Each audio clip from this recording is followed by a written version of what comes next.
ጨዋታው መራራ ትግል የበዛበት ግጭቶችና ፋውሎች የተስተዋሉበት እጅግ በጣም አስቸጋሪና ደጋፊዎችን ደግሞ ቁጭ ብድግ ያስባለ ነበር። አርሰናል እጁ የገባውን 3 ነጥብ በመጨረሻዎቹ ሰከንዶች በተቆጠረበት ጎል ሳያገኘው ቀርቷል። ከ812 ደቂቃዎች በኋላ በአርሰናል መረብ ላይ ጎል ተቆጥሯል። ሰንደርላንድ አርሰናልን ክፉኛ ያስጨነቀበት፣ አርሰናልን በዚህ ጨዋታ ላይ በብርቱ የተፈተነበት የጨዋታ መርሃ ግብር ነበር። በመጨረሻም ሁለቱ ቡድኖች አቻ ተለያይተው ከዚህ ጨዋታ መውጣት ችለዋል። ጨዋታው እንዴት ነበር? አርሰናል በዚህ ጨዋታ ላይ እንዴት ያለ ብርቱ ፈተና ገጠመው? ጨዋታውንስ ለማሸነፍ የሚያስፈልጉት ነገሮች ምን ምን ነበሩ የሚለውን እስከ ቪዲዮ መጨረሻ ድረስ ከኛ ጋር አብራችሁ ከቆያችሁ የምንነግራችሁ ይሆናል። ሰላም ጤና ይስጥልን። የተወደዳችሁና የተከበራችሁ ውድ የቻናላችን ተከታታዮች እንዴት ናችሁልን? እግዚአብሔር ይመስገን እኔ በጣም ደህና ነኝ። የምትገኙት አራዳ ሜዳ ኦፊሻል ዩቲዩብ ገጻችን ላይ ነው። ለቻናሉ አዲስ ከሆናችሁ የዩቲዩብ ገጹን ሰብስክራይብ በማድረግና የደወል ምልክቷን በመጫን የቻናላችን ቤተሰቦች እንድትሆኑ የአክብሮት ግብዣችን ነው። እንዲሁ ደግሞ ቪዲዮውን ስትጀምሩ ዩቲዩብ ፕሮግራሙን ለብዙዎች እንዲያደርሰው ላይክ እያደረጋችሁ መጀመራችሁን አስታውሱ። የእናንተ ላይክ ማድረግ በጣም ይጠቅመናል። ስለዚህ ዩቲዩብ ፕሮግራሙን ለሌሎች እግር ኳስ ተከታታዮች እንዲያደርሰው ፕሮግራሙን ስትጀምሩ ላይክ በማድረግ እንድትጀምሩ በአክብሮት ትጠይቃለሁ። የአራዳ ሜዳ ኮሜንታተር ተስፋወርቅ ሉልሰገድ አብሬያችሁ ቆይታ አደርጋለሁ። እንግዲህ የ11ኛው ሳምንት የእንግሊዝ ፕሪሚየር ሊግ እጅግ በጣም የሚያስገርም የጨዋታ ምሽትን የተመለከትንበት ነበር። ምናልባትም ፕሪሚየር ሊግን በብዛት ለምንመለከት ሰዎች ሊጉ ላይ እንደዚህ አይነት ጨዋታዎች አለፍ አለፍ እያሉ ካልሆነ ሁልጊዜም እንደማይመጡ የታወቀ ነው። ያው እኛ ስራችንም ስለሆነ ሚዲያው ላይም ስላለን የተለያዩ ፕሪሚየር ሊግ ጨዋታዎችን እንመለከታለን። መካከለኛ ደረጃ ላይ ያሉትም ክለቦችም ቢሆኑ ጨዋታዎችን ሲያከናውኑ ኢቭን ለአለመውረድ የሚጫወቱ ቡድኖችም ጨዋታ የሚያከናውኑበት ጊዜ ላይ ምናልባትም ደግሞ ጨዋታውን ለመመልከት እድል ካገኘን ቁጭ ብለን እንመለከታለን፣ ጊዜም ካለ ማለት ነው። እና ግን እንደዚህ በጣም የሚያጓጓ ከመጀመሪያው እስከ መጨረሻው ድረስ ቁጭ በድግ የሚያስብል የጨዋታ መርሃ ግብር አለፍ አለፍ እያለ ካልሆነ በስተቀረ ሁልጊዜ በየሳምንቱ መመልከት እጅግ በጣም አዳጋች ይሆናል። ግን ይህ ውድድር የእንግሊዝ ፕሪሚየር ሊግ መሆኑን በደንብ ያስመሰከረ የጨዋታ ምሽት ነበር። አርሰናል በተከታታይ 8 ጨዋታዎች ላይ ጎሎች ያልተቆጠሩበትም ነበር። ዛሬስ ያንን ብቃቱን የመከላከል አስደናቂ ጥንካሬውን ያሳያሉ የሚል ጥያቄ ነበር። ከ812 ደቂቃዎች በኋላ እንግዲህ አርሰናል ጎል ተቆጥሮበታል። ከዚህ ባለፈ ደግሞ መድፈኞቹ ጨዋታውን ለማሸነፍ በጣም ብርቱ ትግል ገጥሟቸው ነበር። የመጀመሪያ ጎል ተቆጠረባቸው። ከዛ በኋላ እንደገና መልሰው ወደ ጨዋታው ለመምጣት ሞከሩ፣ 2 ጎሎችን አስቆጠሩ። በኋላ ግን ደግሞ መጨረሻ ላይ በሽርፍራፊ ሰከንዶችና ደቂቃዎች በተቆጠረ ጎል አርሰናል እጁ የገባውን 3 ነጥብ ሳያገኝ ቀርቷል ማለት ነው። ጨዋታው ምን ይመስል ነበር የሚለውን በዚህ ፕሮግራማችን ላይ እንቃኘዋለን። እስቲ እናንተም ጨዋታውን እንዴት ተመለከታችሁት?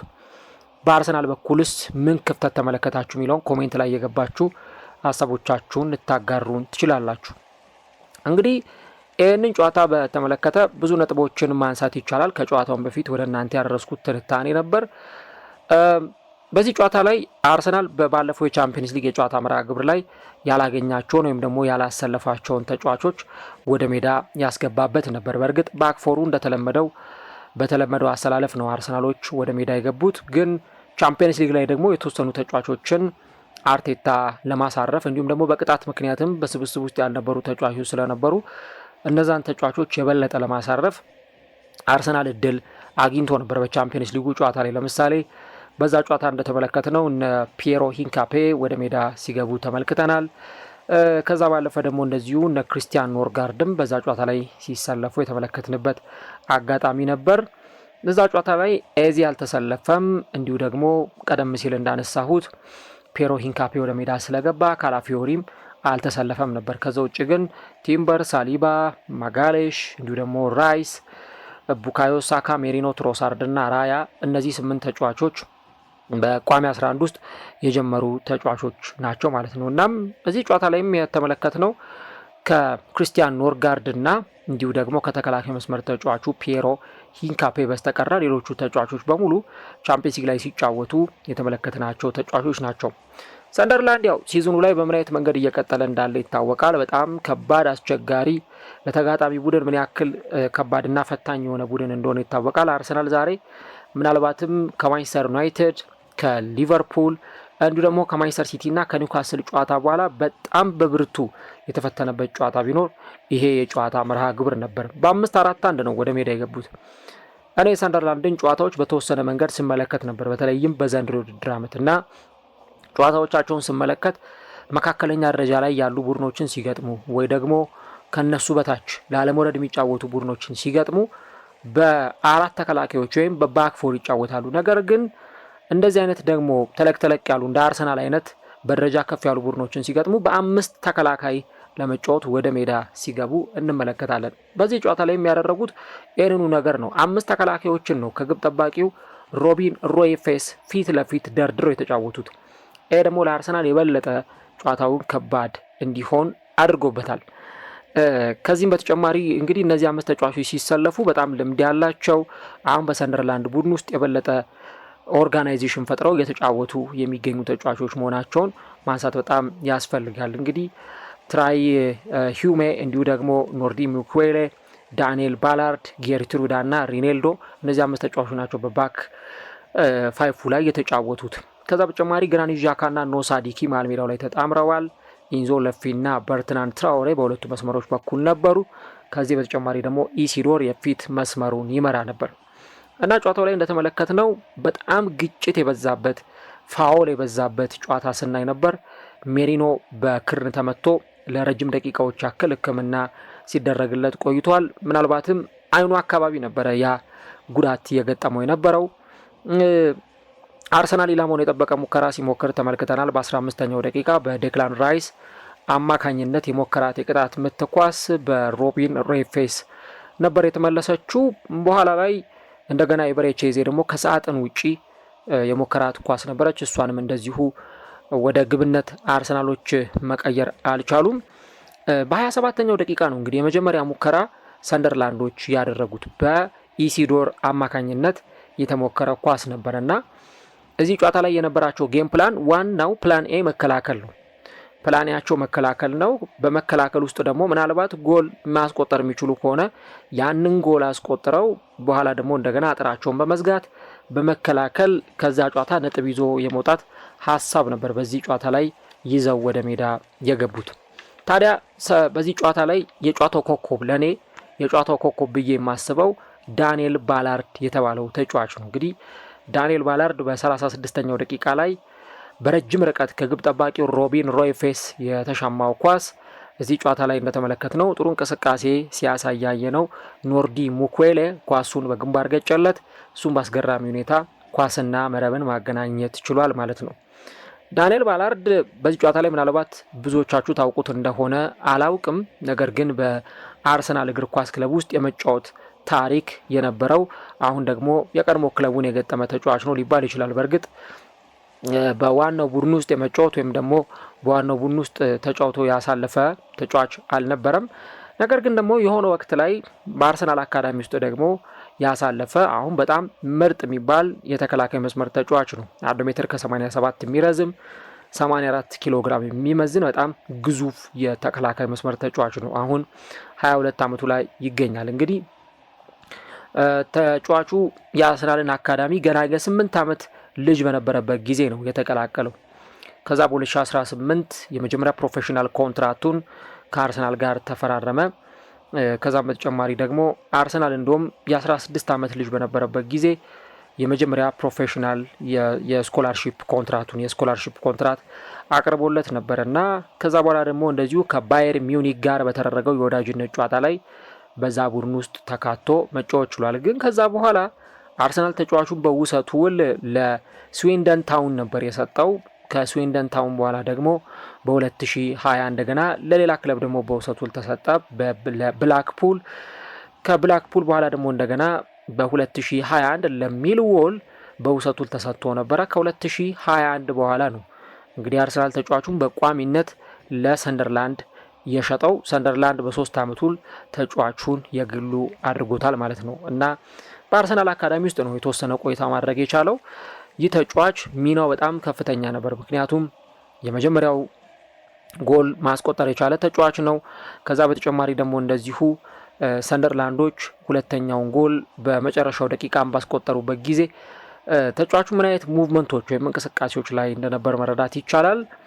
በኋላ ደግሞ የሜሪኖን ያቺን ከጎል ውስጥ የወጣችን ኳስ ከመስመር ላይ እንዴት አድርጎ እንዳወጣት እንደመለሳት ብሎክ እንዳደረጋት ተመልክተናልና ለኔ የጨዋታው ኮከብ ነው ብዬ ይህንን ተጫዋች ያልኩት በዚህ ምክንያት ነው። በጣም ዛሬ ለሰንደርላንድ የመከላከል መዋቅር የነበረው አጠቃላይ እንቅስቃሴ እጅግ በጣም ግሩ ነበር። ከዛም በኋላ እንግዲህ አርሰናሎች በመጀመሪያው አጋማሽ ለማስከፈት የነበራቸው ሙከራ ብዛም ውጤታማ ሲሆን አልተመለከትንም። በተደጋጋሚ ጊዜ ወደ ተቃራኒ ፍጹም ቅጣት ምት የግብ ክልል ለመድረስ ይሞክሩ ነበር። ያ ግን የተሳካ አልሆነም። እንደውም ሙከራዎችን ለማድረግ ይጥራሉ፣ ግን ብዛም የማዕዘን ምት አላገኙም። እነሱ ሰንደርላንዶች ከምንጮ ለማድረግ ያሰቡ ይመስላል የአርሰናልን የማዕዘን ምት። ምክንያቱም አርሰናል የማዕዘን ምት የሚያገኘው ሲያጠቃ ነው። ስለዚህ ያለው አማራጭ አርሰናል የማዕዘን ምት እንዳያገኝ ያንን የማዕዘን ምት መከልከል ማስቆም ነው። በተቻላቸው አማራጭ ያንን ነገር አድርገው ነው እንግዲህ አርሰናልን ከዛ መንገድ ለማስቆም ጥረት ሲያደርጉ የተመለከት ነው። ከዛ በኋላም ቢሆን እንግዲህ ቅድም እንዳልኩት በጣም ጨዋታው ግጭት የበዛበት ነበረ። ቲምበርም ቢሆን ጭንቅላቱ ላይ ጉዳት አጋጥሞት ጭንቅላቱን በፋሻ ጠቅልሎ ነው ሜዳ ገብቶ ሲጫወት የነበረው። ግራኒት ዣካ የቀድሞ ክለቡን ነበር የገጠመው እና እንደው ሜሪኖ ሜዳ ላይ በወደቀበት ጊዜ ተነስ እያለ ሲጮህበትም ጭምር እናይ ነበርና ምናልባት የአርሰናል ደጋፊዎች ጋር ይሄ ነገር ጥሩ ስሜት የሰጠ አልመሰለኝም። ጨዋታው ግን በእንደዚህ አይነት ሁኔታዎች ነበረ የመጀመሪያው አጋማሽ የተጠናቀቀው። እዚህ የመጀመሪያው አጋማሽ ላይ እንደተመለከት ነው ሜሪኖ በፍሉዲቲ ይጫወት ነበር። እንግዲህ አርሰናል እንዳለመታደል ሆኖ የአጥቂ መስመር ተጫዋቾች እምብዛም አልነበሩትም ተጠባባቂ ወንበር ላይ እና ሜሪኖ በቋሚነት ጀምሯል። ግን ወደ ኋላ እየተመለሰ ኳሶችን ለመቀበል ጥሩ እንቅስቃሴዎችን ለማድረግ ከፍተኛ ጥረት ያደርግ ነበር። ምክንያቱም የእሱ ሚና ጎል ማስቆጠር ብቻ አይደለም። ጎል ማስቆጠር የሚጠበቅበት ዋናው ነገር ነው። ግን ከጎሉ ማስቆጠር ባለፈ ደግሞ ወደ ኋላ እየተመለሰ አማካዮቹን ለማገዝ ኳሶችን ለመቀበል ከፍተኛ ጥረት ያደረገባቸውን ሂደቶች ተመልክተናል። በኋላ አርሰናል በ54ኛው ደቂቃ በሁለተኛው አጋማሽ የመጀመሪያውን ጎል ማስቆጠር ችሏል። የአቻነቷን ጎል ማለት ነው። እንግዲህ ጎል ተቆጥሮበት አርሰናል ረጅም ደቂቃዎች ከፍተኛ ጥረት ሲያደርግ ነበር። ጎሉ መቆጠሩም አርሰናሎች ጋርም ጥሩ ስሜት አልፈጠረም። ምክንያቱም አርሰናል በተከታታይ 8 ጨዋታዎች ላይ ጎሎች ያልተቆጠሩበት ቡድን ነው። በዘንድሮ ውድድር ዓመት በ16 ጨዋታዎች በአጠቃላይ በሁሉም ውድድሮች ባደረጋቸው 16 ጨዋታዎች ጎል የተቆጠረበት 3 ጊዜ ብቻ ነው። ስለዚህ እዚህ ቡድን ላይ ጎል ማስቆጠር ማለት ለክለቦች የሚሰጣቸው ስሜት ቀላል አይደለም እና ባላርድ ያንን ጎል ሲያስቆጠር ሰንደርላንዶችም ጋር የነበረው ስሜት ይሄ ነበር። 54ኛው ደቂቃ ላይ እንግዲህ ጎል ተቆጥሯል በቡካዮ ሳካ አማካኝነት። ቡካዮ ሳካ ይሄንን ጎል ሲያስቆጥር የአርሰናል ተጫዋች ዴክላን ራይስ መሃል ሜዳ ላይ ኳሱን ኢንተርሴፕት ያደረገበት መንገድ እጅግ በጣም የሚያስገርም ነበር። ኳሱን ዲስፖሰስ ያደረገበት ያቋረጠበት ሂደት እጅግ በጣም የተለየ ነበር እና ያንን ኳስ አቋርጦ በኋላ ላይ እነ ኤዜ እና እነ ሜሪኖ ኳሱን ተቀባበሉት። ሜሪኖ በአስገራሚ ሁኔታ ኳሱን ሰጠ። በጥሩ መንገድ ኳስና መረብን ቡካዮ ሳካ ማገናኘት ችሏል ማለት ነው እና እንግዲህ ጨዋታው በአቻ ውጤት እንዲቀጥል ያደረገው ጥሩ ነገር ይሄ ነበር። ያው በአርሰናል በኩል በተለይም ደግሞ እርሊ ጎል ማስቆጠራቸው ሁለተኛው አጋማሽ በተጀመረ 10 ደቂቃ ባልሞላ ጊዜ ውስጥ ይህንን ጎል ማስቆጠራቸው የበለጠ ተነሳሽነት የሚፈጥርላቸው ነበር። አርሰናሎች በተደጋጋሚ ጊዜ ሲያጠቁ ተመልክተናል። ዙብሜንዲ በ64ኛው ደቂቃ ላይ የግቡ አግዳሚ የመለሰበትን ኳስ ስናይ ነበር። በኋላ ነው እንግዲህ በ73ኛው ደቂቃ ሊያንድሮ ትሮሳርድ ጎል ማስቆጠር የቻለው። ስለ ትሮሳርድ በኋላ እናነሳለን። ምን ያክል ለአርሰናል በጣም ቁልፍ በጣም ወሳኝ ተጫዋች መሆኑን እናነሳለን እና ዙብሜንዲ የሰጠውን ኳስ ነው እንግዲህ አጥፎ ከዛ በኋላ በጣም ጠንከር ባለሹት ወደ ግብነት ያችን ኳስ የቀየራት። እንግዲህ አርሰናል ይህን ጎል ካስቆጠረ በኋላ በቃ 3 ነጥብ ይዞ ሊወጣ ነው፣ ኦልሞስት ለ3 ነጥቡ ተቃርቧል የሚሉ አይነት እሳቢዎች ነበሩ። በእርግጥ ራያ በጣም ተፈትኗል። በ79ኛው ደቂቃ ላይ 2 ደብል ሴቭ ያደረገባቸውን ኳሶች ስንመለከት ነበር። አርቴታ ደግሞ በኋላ ኤዜን ቀይሮ አስወጣና ሞስኩዌራን ወደ ሜዳ አስገባ። በነዛ ከ80ኛው ደቂቃ በኋላ በነበሩት ጊዜያት ሰንደርላንድ 63 በመቶ ኳስ ተቆጣጥሯል። አርሰናል ደግሞ 67 በመቶ ነበር ኳስ መቆጣጠር የቻለው። እና በ93ኛው ደቂቃ እንግዲህ ብሪያን ብሮቢ የመጀመሪያዋን የፕሪሚየር ሊጉን ጎል እንግዲህ በታሪኩ ለመጀመሪያ ጊዜ በፕሪሚየር ሊጉ ጎል ማስቆጠር የቻለበትን አጋጣሚ ነው የፈጠረው። ይሄ ጎል የአርሰናሎችን ቅስም የሰበረ ጎል ነበር የተቆጠረባቸው። ከዛ በኋላ የማዕዘን ምት ሲሻማ እንደዚሁ ዴክላን ራይስ ኳስ ለማግኘት ሲል ተንሸራቶ ኳስ ለማግኘት አመልጦት ነበር። የካላፊዮሪን የግንባር ኳስ ግብ ጠባቂው ሬይ ፌስ ነበር ያወጣው። በኋላ ላይ ደግሞ ሜሪኖ ያችን ኳስ ሲሞክራት በጣም በግሩም ሁኔታ ነው ባላርድ ኳሷን ብሎክ ያደረጋት። ምናልባትም ያችን ኳስ ባላርድ ባይወጣ አርሰናል እንደገና ጨዋታውን ወደ ማሸነፍ ወደ መሪነት መምጣት የሚችልበት አጋጣሚ ነበር።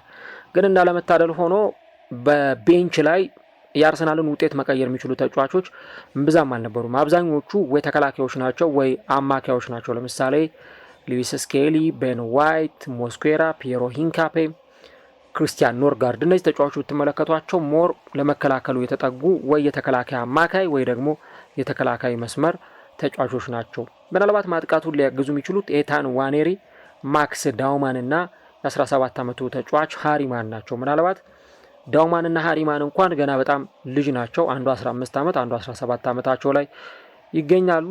በልዩነት ኤታን ዋኔሪን ነው ልናነሳ የምንችለው እና አርሰናል በተለይ ዋና ዋና ተጫዋቾቹ መጎዳታቸው እነ ማርቲኔሊ፣ ዮኬሬስ እንዲሁ ደግሞ የነኖኒ ማዱዌኬ መጎዳት ስኳዱን የነበረውን ዴብዝ የነበረውን ጥልቀት በተወሰነ መንገድ ያቀዘቀዘበት ይመስላል። ጨዋታውን በተመለከተ እንግዲህ አርሰናል 17 ሙከራ ሞክሮ 7ቱ ኢላማቸውን የጠበቁ ኳሶች ነበሩ። እናም ኤክስፔክትድ ጎላቸው 2.09 ነበር። 65 በመቶ አርሰናል በሙሉ ጨዋታው ላይ ኳስ ተቆጣጥሯል። በአንጻሩ ሰንደርላንዶች 0.44 ነበር የነበራቸው ኤክስፔክትድ ጎል። 6 ሙከራዎችን ሞክረው ከ6ቱ 2ቱ ኢላማቸውን የጠበቁ ነበሩ።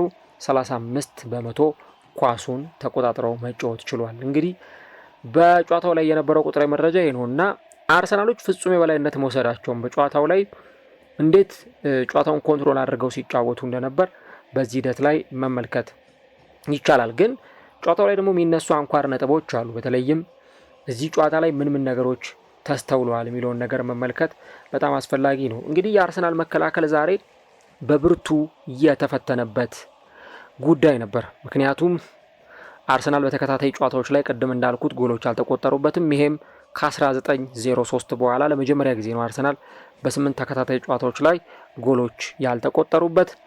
ነገር ግን ባላርድ የቀድሞ ክለቡ ላይ ጎል በማስቆጠር የአርሰናልን የተከታታይ ጨዋታዎች የመከላከል ጥንካሬን በተወሰነ መንገድ መፈተን የቻለ ጎል ማስቆጠር ችሏል ማለት ነው። እንግዲህ በ8 ጨዋታዎች ላይ አርሰናል ጎል አልተቆጠረበትም። 812 ደቂቃዎች ላይ ጎል ያልተቆጠረበት ቡድን ነው እና ግን ደግሞ አሁን እንዲህ ባለው ሁኔታ ከተከታታይ 8 ጨዋታዎች በኋላ አርሰናል ላይ ጎል ተቆጥሯል። እንግዲህ እንደዚህ በሎ ብሎክ የሚጫወቱ ቡድኖች አንድ ሊጠቀሙ የሚችሉት ታክቲክ ረጃጅም ኳሶችን ሊጫወቱ ይችላሉ።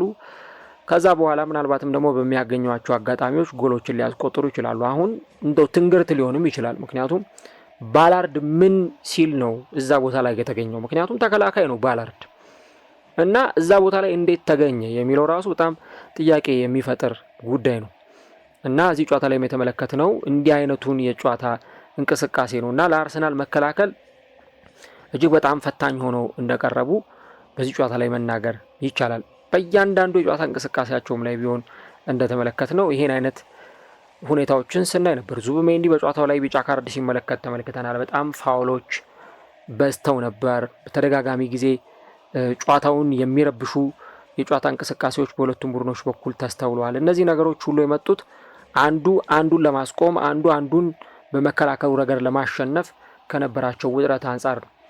እኔ በዚህ ጨዋታ ላይ ጎል መቆጠሩ እንዳለ ቢሆንም ነገር ግን በባለፈውም እንደተናገርኩት አርቴታ አንድ ነገር ሲናገር ነበር። እንደው ስለ ሪከርድ መስበርም እየተወራ ነው። አርሰናል የ2004-5ቱን የቼልሲን ሪከርድ ይሰብራል፣ 15 ጎል ብቻ የተቆጠረበት ቡድንን ሪከርድ ሊሰብር ይችላል የሚሉ ነጥቦች ሲነሱ ስለነበር አርቴታም ይህንን ጉዳይ በተመለከተ ሲጠየቅ እንደተናገረው ነገሩ የሪከርድ ጉዳይ ወይም ሪከርድ የመስበርና ሪከርዶችን የማሻሻል ጉዳይ አይደለም። ነገሩ ከሪከርድም ያለፈ ነው። የተጫዋቾች የአስተሳሰብ ጉዳይ ነው፣ የማይንድ ሴት ጉዳይ ነው እና ሪካርዶች አብረው ሊቆዩ ይችላሉ፣ ግን ሪካርድ ጥሩ የሚሆነው ከስኬት ጋር ነው፣ ከማሸነፍ ጋር ነው፣ ከዋንጫዎች ጋር ነው የሚል ሀሳብ ነበር የሰጠው እና አርሰናል ደግሞ በመከላከል ጥንካሬው የሆኑ ጨዋታዎችን ለማሸነፍ ነው አሁን እንደዚህ አይነት ፍልሚያዎችን እያደረገ ያለው። አርሰናል እስካሁንም በ8 ተከታታይ ጨዋታዎች ላይ ጎሎች ሳይቆጠሩበት ሲቀሩ የገጠሙት ቡድኖች በጣም ደካማ የሚባሉና ቢወረደ ስታተስ ያላቸው ሆነው አይደለም። ምናልባት አርሰናል በእነዚህ ጨዋታዎች ከገጠማቸው ቡድኖች ውስጥ ዝቅ አሉ ብለን የምናነሳቸው እንደነ ስላቪያ ፕራሃ ወይ ደግሞ እንደነ ዌስትሃም አይነት ቡድኖችን ሊሆን ይችላል እንጂ ለምሳሌ አርሰናል በመጀመሪያውም ሳምንት ቢሆን ከማንቸስተር ዩናይትድ ጋር በተደረገው ጨዋታ ጎል ሳይቆጠርበት ወጥቷል። በጣም በጥንካሬ ነበር የአርሰናል ተጫዋቾች ሲከላከሉ የነበረው። ከዛ በኋላም ቢሆን ሌሎች ጨዋታዎችን ማንሳት ይቻላል። ከነ ፉልሃም ጋር አርሰናል ሲጫወት በዚህም ጨዋታ ላይ እንደዚሁ አርሰናል መረቡን ሳያስደፍር ነበር የወጣው። እንዲሁ ዌስትሃም የዘንድሮ አቋሙ በጣም ደካማ የሚባል ነው፣ ግን አርሰናል ዌስትሃምንም ገጥሞ እንደዚሁ በዚህ ጨዋታ ላይ ጎል ሳይቆጠርበት ወጥቷል። በብራይተንም በገጠሙበት ጨዋታ ክሪስታል ፓላስ፣ አትሌቲኮ ማድሪድ፣ ኦሎምፒያኮስ እነዚህን ከበድ ያሉ ተጋጣሚዎችንም አርሰናል ገጥሞ ጎል አልተቆጠረበትም። ስለዚህ አርሰናል የሆኑ ቡድኖችን ሲገጥም የሚከፈት የተከላካይ መስመር ያለው ሳይሆን በጣም ጠንካራ የመከላከል መዋቅር እንደተገነባ በደንብ ማሳያ ነው። ግን ቅድም እንዳልኩት ደግሞ እንደዚህ አይነት ቡድኖች ይሄ ጎል ለማስቆጠር ረጅም ደቂቃ ኳስ ላይ ይቀባበሉ ይችላሉ፣ ኳሱን ዶሚኔት አድርገው ላይ ይጫወቱ ይችላሉ። ብቻ በሆነ ሞመንት ወይ ደግሞ በሆነ አጋጣሚ የሆነ የሚፈጠር እድል ካለ ያንን ወደ ጎልነት በመቀየር ውጤት የሚያመጡበትን ነገር ይፈጥራሉ ማለት ነው። ከዚህ በፊትም ፔፕ ጓርዲዮላ ሲናገር ነበር አርሰናል አንድ ቀን ጎል ይቆጠርበት ይሆናል ብሎ ሲናገር ተደምጧል። እና ያው የጎል መቆጠሩ ጉዳይ የሚቀር አይነት አይደለም። ግን ጎል የሚቆጠረው መቼ ነው፣ ከማጋር በሚደረገው ጨዋታ ነው እና ደግሞ የጨዋታው ወሳኝነትስ ምን ያክል ነው የሚለው ጉዳይ ይታያል። ብዙ ሰዎች አሁንም አርሰናልን ይጠራጠራሉ። አርሰናል ከሆነ ጊዜ በኋላ ከደረጃው ሊወርድ ይችላል፣ በዚሁ መሪነት አይቀጥልም፣ በዚሁ ወጥነት አይቀጥልም የሚሉ ነጥቦችን ሲያነሱ እንሰማለን። ግን ደግሞ ለእነዚህ ሰዎችም ትክክለኛ ምላሽ መሆን የሚችለው ፕሪሚየር ሊጉ ማራቶን ነው እና ምናልባትም ወቅታዊ ፐርፎርማንስ ላይ ብቻ ትኩረት ማድረግ በጣም የተሻለ ጉዳይ ሊሆን ይችላል እና ሁለቱም ጎሎች የተቆጠሩበትን ስትመለከቱ ሞር ሰንደርላንዶች የራሳቸውን ኳሊቲ የተጠቀሙበት ነገር እንዳለም ቢሆን ነገር ግን የአርሰናሎችንም ደግሞ ክፍተት በደንብ የተመለከትንበት ነው። ለምሳሌ ሁለተኛው ጎል ሲቆጠር ዳቪድ ራያ በተወሰነ መንገድ ያችን 3-50ዋን ጎሉን ለቆ ወጣበት ሁኔታ ተመልክተን ነበር። ሌላ ጊዜ ራያ እንደዚህ አይነት ኳሶችን አይስታቸውም። ካገኘ ወይ ፓንች አድርገዋል ወይ ደግሞ በቀላሉ ያንን ኳስ ይቆጣጠራል። ግን እንዳለመታደል ሆኖ ደግሞ ይሄ ኳስ ሲመጣ በቀላሉ ነበረ ኳሷን ሳያገኛት የቀረው። እናም ደግሞ ብሮቢ ኳሱን ማስቆጠር ችሏል። ስለዚህ አንዳንድ ቡድኖች ደግሞ ክፍተቶችን የሚፈልጉት በእንደዚህ አይነት ሁኔታ ነው። ክለቡ ውጤት ካላመጣ ወይ ጥሩ ፐርፎርማንስ ካላሳየ የሆኑ አይነት ነጥቦች ሊኖሩ ይችላሉ። ግን እንደ ሰንደርላንድ አይነት ቡድኖች ጎል ለማስቆጠር የሚበቃቸው ጥቂት ነገር ብቻ ነው። ወይ ረጃጅም ኳሶችን ሎንግ ቦሎችን በመጠቀም ወይ ደግሞ በፋስት ብሬክ በካውንተር አታክ በመጠቀም ጎሎችን ሲያስቆጥሩ ልንመለከት እንችላለን እና ይሄኛውም የጨዋታ መርሃ ግብር በትክክል ያስመለከተን እንዲህ አይነቱን ጉዳይ ነው ማለት ነው። ይህን ነገር ማንሳት በጣም አስፈላጊ ጉዳይ ይሆናል። ከዛ ባለፈ ግን የቡካዮ ሳካና የሊያንድሮ ትሮሳርድ አስፈላጊነት ለአርሰናል ምን ያክል ጠቃሚ ነው የሚለውንም ነገር እንመለከታለን። ነገር ግን ከዛ በፊት ቪዲዮን ላይክ ካላደረጋችሁ አሁኑኑ አስታውሱና የ2 ሰከንድ ወይ የ3 ሰከንድ ፋታ ወስዳችሁ ቪዲዮን ላይክ አድርጉ። ሰብስክራይብን በማድረግ የቻናላችን ቤተሰቦች እንድትሆኑ ለአዲስ ተከታታዮቻችን እንጋብዛለን። ወደዚህኛው ሀሳባችን እንቀጥል። ሳካና ትሮሳርድ ምን ያክል ወሳኝና ቁልፍ ተጫዋቾች ናቸው የሚለውን የምንመለከት ይሆናል። እንግዲህ እኔ ክረምት ላይ ሊያንድሮ ትሮሳርድ ከአርሰናል ሊወጣ ነው የሚሉ ጫጫታዎች ሲበዙ ወደ ኋላ መለስ ብላችሁ ስለ ትሮሳርድ የሰራሁትን ፕሮግራም ማድመጥ ትችላላችሁና ይሄ ልጅ ከአርሰናል መልቀቅ የለበትም፣ በጣም ቁልፍ ተጫዋች ነው ለአርሰናል ብዬ ስናገር ነበር። ኢቨን ስታቶችን ቁጥሮችን ጠቅሼ በምን አይነት ወሳኝ ጨዋታዎች ላይ ለአርሰናል ጎል እንደሚያስቆጠር እኔ ትሮሳርድ አርሰናል ሙድሪክን ለማስፈረም ጥረት ሲያደርግ ቆይቶ በኋላ የሙድሪክ ዝውውር ስላልተሳካ ነው ፊቱን ወደዚህ ተጫዋች አዙሮ ይህንን ተጫዋች ያስፈረመው።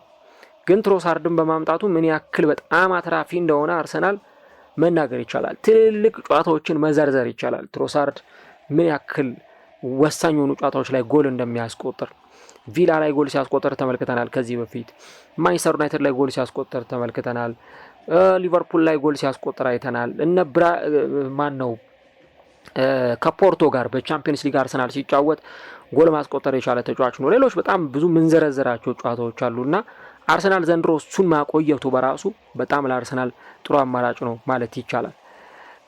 ከዛ በተጨማሪ ተጫዋቹ ዘንድሮ 66 በመቶ የሚሆኑ የአርሰናል ጨዋታዎች ላይ ተሰልፈው ተጫውቷል። በተለይ አርቴታ በፕሪሚየር ሊጉ ትክክለኛውን የራሱን ምርጫ መርጧል። ፕሪሚየር ሊግ ላይ የሚያሰልፈው ትሮሳርድን ነው። ቻምፒየንስ ሊግ ላይ የሚያሰልፈው ደግሞ ማርቲኔሊ ነው እና በጣም ብዙ ጨዋታዎች ላይ ነው ተሰልፎ ሲጫወት የተመለከት ነው የምንገኘው። አድካሚ ሁኔታዎችም እንዳሉ ደግሞ እዚህ ጋር መረዳት በጣም አስፈላጊ ጉዳይ ይሆናል እና ተጫዋቹ ደግሞ በርካታ ግቦችን ለአርሰናል የሚያስቆጠርባቸውን ሂደቶች ነው እየተመለከትን የምንገኘው። ሳካም ለአርሰናል በጣም ጠቃሚው ተጫዋች እንደሆነ በየጨዋታው ላይ የሆነ ተጽዕኖና ልዩነት የሚፈጥር ተጫዋች መሆኑን ነው ይህኛውንም ጨዋታ በደንብ ያሳየን። ያቻነቷን ጎል ቡካዮ ሳካ ሲያስቆጥር ያችን ጥቂት ስፔስ ነበር ያገኘው። ያችን ጥቂት ስፔስ ግን ወደ ግብነት ቀይሯታል። የሊያንድሮ ትሮሳርድንም ጉዳይ ስናነሳ ወርክ ሬቱ፣ ታታሪነቱ፣ ሜዳ ላይ ያለውን ለመስጠት በትጋት መጫወቱ ተጫዋቹን የበለጠ እንዲደነቅ እንዲጨበጨብለት የሚያደርግ ነው። ምናልባትም ደግሞ አርሰናል ከማርቲኔሊ ቢሆን የማያገኘው ማርቲኔሊ ምናልባት ስፔሶችን ሊያጠቃ ይችላል፣ በጣም ፈጣን ሊሆን ይችላል። ግን ደግሞ እንደዚህ አይነት አጋጣሚዎች በሚመጡበት ጊዜ በተለይም ደግሞ በሳል ውሳኔዎችን ከመወሰን ይልቅ በቀላሉ ኳሶችን ሲያበላሻቸውም ልንመለከት እንችላለን። ይሄ ተጫዋች ግን በፍጹም እንደዛ አይደለም። የቱጋ ኳስ መቀበል እንዳለበት፣ የቱጋ ኳስ መምታት እንዳለበት፣ ለማምን ማድረግ እንዳለበት በደንብ የምንመለከታቸው በጣም ብዙ ነገሮች አሉ እና ለዚህ ቡድን በተለይም ደግሞ ለሰንደርላንድ እግር ኳስ ክለብን ለመሰለ ቡድን የነሳካና የነትሮሳርድ በዚህ ጨዋታ ላይ በጣም ጥሩ መሆን እጅግ በጣም አስፈላጊው ጉዳይ ነበር። ሁለቱም ተጫዋቾች ደግሞ ጎሎችን አስቆጥሯል። በዚህ ጨዋታ ላይም በደንብ በወሳኝነት እንመለከታቸዋለን። በተደጋጋሚ ጊዜ ሜዳ ላይ ሲገቡ ፐርፎርም ሲያደርጉ ማየታችን የሚቀር ጉዳይ አይደለም። ግን ፊኒሽንጋቸው እጅግ በጣም ጥሩ ነው።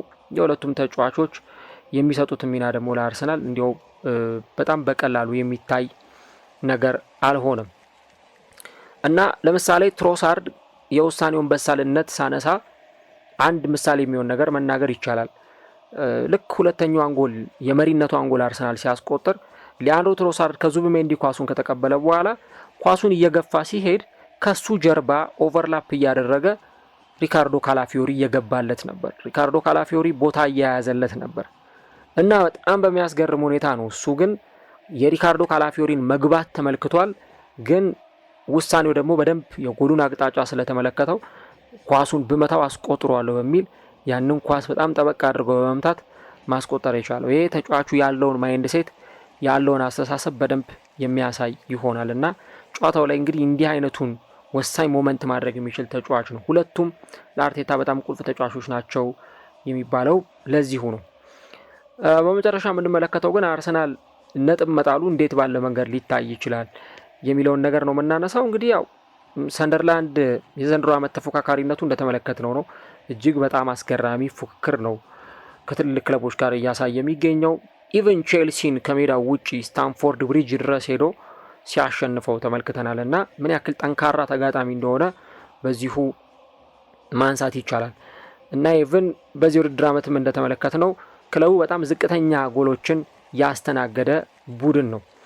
ምናልባትም ደግሞ አርሰናልን ነው በዝቅተኛ ደረጃ ጥቂት ብቻ ጎሎች የተቆጠሩበት ብለን የምናነሳው።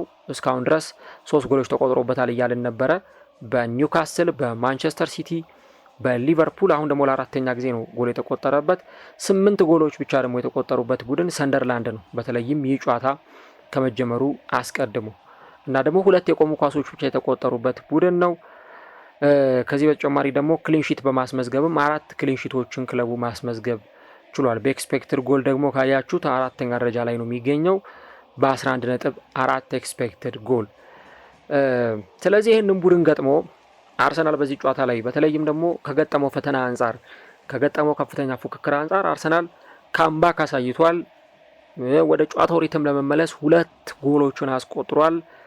ቅድም እንዳልኩት አርሰናል እድለኛ አይደለም። ቤንች ላይ እንኳን የሆኑ ተጫዋቾችን ቀይሮ ለማስገባት እድል አልነበረውም፣ በተለይ ምርጥ የሚባሉ ተጫዋቾችን ባለማግኘቱ ምክንያት። ስለዚህ አርሰናል በመጨረሻዎቹ ደቂቃዎች ላይ ጎል ቢቆጠርበትም ነገር ግን ደግሞ እዚህ ጨዋታ ላይ የነበረው የአርሰናል አጠቃላይ መታገላቸው፣ ለሆነ ነገር መፋለማቸው፣ ውጤት ለማምጣት እስከ መጨረሻው ድረስ መዋደቃቸው 1 ነጥብ አስገኝቶላቸዋል እና እኔ ለአርሰናል 1 ነጥቡ የሚያንስበት ነው እንጂ የሚበዛበት ነው የሚል እምነት የለኝም። በእርግጥ ሰንደርላንዶች ጥሩ ተከላክሏል። ምናልባት 1 ነጥብ መከላከላቸው ፌር ነው ሊባል ይችላል፣ ሰንደርላንድም ጥሩ ሲከላከል ስለነበረ። ግን እንደዛም ቢሆን ደግሞ አርሰናል እዚህ ጨዋታ ላይ በጣም የሚገርም እንቅስቃሴ ነበር ያደረገው። በዛ ላይ ከሜዳቸው ውጪ ነው ጨዋታውን ያከናወኑት። ወደ ሰሜን ምስራቅ አቅንተው ነው ይህንን ጨዋታ ያከናወኑት እና በጣም ወሳኝ የሚባለውን የጨዋታ መርሃ ግብር ነው እንግዲህ አርሰናል ለማሸነፍ ተቃርቦ 3 ነጥብ ሳያገኝ የቀረው። ነገር ግን ደግሞ ለአርሰናል መጥፎ የሚባል ሳምንት አይደለም። ምክንያቱም አርሰናሎች በተከታታይ ጨዋታ ላይ እያሸነፉ ነው። ዘንድሮ ሊጉ ነሐሴ ወር ላይ ከተጀመረ ጊዜ ጀምሮ ነሐሴ፣ መስከረም፣ ጥቅምት፣ አሁን ህዳር ወር ላይ እንገኛለን። በ4 ወር ቆይታው አርሰናል የተሸነፈው 1 ጊዜ ብቻ ነው። 2 አቻ አስመዝግቧል። አንዱን ከሲቲ ጋር ነው፣ አንዱን ደግሞ ዛሬ ከሰንደርላንድ ጋር አስመዝግቧል። ስለዚህ ለአርሰናል መጥፎ የሚባል ውጤት አይደለም አቻ መውጣቱ። ነገ ደግሞ 2 ቀጥተኛ የዋንጫ ተፎካካሪዎቹ እርስ በርስ ይጫወቱለታል፣ ማንቸስተር ሲቲ እና ሊቨርፑል። ይሄ የእሁድ ጨዋታ ምናልባትም በአቻ ውጤት የሚጠናቀቅ ከሆነ የነጥብ ልዩነቱን እንደነበረው በ6 የሚያደርገው ስለሆነ ለአርሰናሎች በጣም ጥሩ ውጤት ነው የሚሆነው ማለት ነው። ግን ደግሞ ከኢንተርናሽናል ብሬክ መልስ ከባባድ ጨዋታዎች አርሰናል ይጠብቁታል። በተለይ ከነ ቶተናም፣ ባየር ሚዩኒክ፣ ቼልሲ ጋር አርሰናል ከባባድ ጨዋታዎች ይጠብቁታል። ለዛ ጨዋታ ደግሞ እንደነ ኖኒ ማዱዌኬ፣ ካይ ሃቨርትዝ፣ ኦደጋርድ እንዲሁ ወደ ሜዳ ስለሚመለሱ አርሰናል እነዚህን ተጫዋቾች በደንብ በተሻለ መንገድ ማግኘት ይችላልና ይህን እንመለከታለን። ግን አርሰናሎች ጋር ያለው ስሜት እጅግ በጣም የሚገርም ነው። አሁንም ቢሆን አልሸነፍ ባይነታቸው እስከ መጨረሻው ደቂቃ ድረስ ለመታገል ያላቸው ቁርጠኝነት አሁንም አርሰናል በትክክል የዋንጫ ቡድን መሆኑን በደንብ ያስመለከተንና ያሳየንም እንደሆነ ማንሳት በጣም ተገቢ ነው። አርቴታ ጋር የነበረው ስሜት፣ ተጫዋቾቹ ጋር የነበረው ስሜት፣ ኢቭን ጎሉ ሲቆጠር፣ ሁለተኛው ጎል ሲቆጠር ማጋሌሽ በመለያው ነበር ፊቱን የሸፈነው እና የነበረው ስሜታቸው እጅግ በጣም ከባድ እንደሆነ የሚያሳይ ነው። ከዛ ውጭ ግን ጎሎች ሲቆጠሩባቸው ተበሳጭተው እንደነበር አርቴታ ከጨዋታው መጠናቀቅ በኋላ ተናግሯል። ምክንያቱም 2 ዳይሬክት ቦሎች፣ ቀጥተኛ ኳሶች ናቸው በተመሳሳይ ሁኔታ የተቆጠሩብን እና ለተጋጣሚያችን ክሬዲት መስጠት ወይም ደግሞ ተጋጣሚያችንን ለሰራው ስራ ክሬዲት መስጠት ያስፈልጋል እና አሁን ይሄን ነገር ሲያደርጉት ለመጀመሪያ ጊዜ አይደለም የሚል ሀሳብ ሰጥቷል። እዚህ ቦታ ላይ የተቀመጡት በዚህ መንገድ ነው የሚል ሀሳብ ነው ያለው። ከዛ ባለፈ እሱም እንደዚሁ አንድ ጥያቄ ቀርቦለት ነበር። ይሄ ጨዋታ የሊጉን ከባድነት የሚያሳይ ነው ብለህ ታስባለህ ወይ ብሎ ተጠይቆ ነበር። ይህንን በየሳምንቱ እንጋፈጠዋለን፣ በተለይም ከየትኛውም ቡድን ጋር በምንጫወትበት ጊዜ እንደዚህ አይነት ከባባድ ተጋጣሚዎችን መግጠም ከባድ ይሆናል። ስለዚህ በተከታታይ 10 ጨዋታዎችን ማሸነፍ፣ ምንም ግቦች ሳይቆጠሩብን መውጣት በጣም ምን ያክል ፈተናው ከባድ እንደሆነ ማሳያ መሆን ይችላል። አሁን የኢንተርናሽናል ብሬክ ይመጣል። በውጤቱ በጣም ተበሳጭተናል፣ ምክንያቱም 3 ነጥብ ለማግኘት እጅግ ፍላጎት ነበረን። ነገር ግን አሁንም ድጋሚ መፋለማችንን እንቀጥላለን ብሏል። ስለ ተጫዋቾችም ጉዳት ተናግሮ ነበር። እንግዲህ የ7 ተጫዋቾች ጉዳት እንዳለበት አርቴታ ተናግሯል። በተለይ የፊት መስመሩ ላይ ጉዳቶች አሉ። ቅድም እንዳልኩት ይሄ የፊት መስመር ቢኖር ምናልባት አርሰናል ዛሬ 3 ነጥብ ይዞ መውጣት ይችል ነበር። በተለይ እነ ኖኒ ማዱዌኬ እና ሃቨርትዝ እነ ዩኬሬስ ቢኖሩ አርሰናል እነ ማርቲኔሊ ቢኖሩ ነጥቦችን በደንብ ይዞ መውጣት ይችል ነበር እና የፊት መስመር ላይ ያለን አማራጭ በጣም የተገደበ ነው። ነገር ግን ደግሞ በዚህ ሲዝን አሁንም የተሻሉ ነገሮችን ማድረጋችንን እንቀጥላለን የሚል ሀሳብ ሰጥቷልና ምናልባትም ከኢንተርናሽናል ብሬክ በኋላ እነዚህ ተጫዋቾች ሊመለሱ እንደሚችሉ ነው እንግዲህ የተገለጸው። እንደዚህ አይነት ባትሎች ምን ያክል ጥንካሬን ይፈጥሩላቸዋል ተብሎ ተጠይቋል። እሱም በሰጠው አስተያየት አዎ እንደዚህ አይነት ፍልሚያዎች እኛን በደንብ የሚያጠነክሩ ናቸው። ቡድኑ ሪያክት ያደረገበትን እና ደግሞ ካምባክ አሳይቶ 2 ጎሎችን ያስቆጠረበትን መንገድ ከኋላ ተነስቶ ለማሸነፍ ያደረገውን ጥረት ወድጄዋለሁ እና በመጨረሻው ደቂቃ ግን ጎል ስለተቆጠረብን ሀፍረት ተሰምቶናል። ኢት ኢዝ ጀስት ኤ ሼም የሚል አስተያየት ነው የሰጠውና በመጨረሻው ደቂቃ ነው ጎል የተቆጠረብን፣ ነገር ግን ይህ ፕሪሚየር ሊግ ነው የሚል አስተያየት ሰጥቷል። እንግዲህ ጨዋታው በዚህ መንገድ ነው ለአርሰናሎች ተቋጨው የተጠናቀቀው። ብዙ ትግል የበዛበት ብዙ ፋውል የተመለከትንበት የጨዋታ መርሃ ግብር በዚህ ውጤት ሊጠናቀቅ ችሏል። እንግዲህ አሁን ቼልሲ ጨዋታውን ከማጠናቀቁ አስቀድሞ የቼልሲ ውጤት ከመታወቁ አስቀድሞ በደረጃ ሰንጠረዡ ላይ ሁለተኛ ደረጃ ላይ መጥቷል። ሶስተኛ ደረጃ ላይ መጥቷል ሰንደርላንድ። ምናልባትም ደግሞ እንግዲህ ነገ ሌሎቹ ተጋጣሚዎች ደግሞ ሲያሸንፉ ከደረጃው ሊወርድ የሚችልበት እድል አለ። ግን ሰንደርላንድ ምን ያክል በጣም ጠንካራ ተጋጣሚ መሆኑን የተመለከትንበት ነው። ጨዋታውን እንዴት ተመለከታችሁት? አርሰናልስ አሁን ያለበት ሁኔታ ላይ ይህንን ጨዋታ እንዴት ባለ መንገድ ቢጫወት ሊያሸንፍ ይችል ነበር? ኮሜንት ላይ ሀሳቦቻችሁን አጋሩን። እንግዲህ ኢንተርናሽናል ብሬክ ይመጣል። ከኢንተርናሽናል ብሬክ መልስ አርሰናል ደግሞ ከባባዶቹን ተጋጣሚዎች ከወሳኝ ተጫዋቾቹ ጋር የተጎዱበትን ተጫዋቾች አግኝቶ የሚገጥም ይሆናል። እንግዲህ በዕለተ እሁድ ሊቨርፑል ከማንቸስተር ሲቲ ይጫወታሉ። አርሰናሎች ደግሞ የዚህን ጨዋታ ውጤት ይጠብቃሉ። በጨዋታው ላይ ምን አይነት ውጤት ይመዘገባል አብረን እንመለከታለን። አርሰናል ካምባክ አሳይቶ 2 ጎሎችን ማስቆጥሮ ነበር ከኋላ ተነስቶ። ነገር ግን በመጨረሻ በተቆጠረበት ጎል 3 ነጥብ ሳያገኝ ቀርቷል። ግን 1 ነጥብ ይዞ ወጥቷል። አሁንም አርሰናል የሊጉ መሪ ሆኖ የሊጉ አናት ላይ ተቀምጦ ወደ ኢንተርናሽናል ብሬክ ተጫዋቾቹን የሚልክ ይሆናል።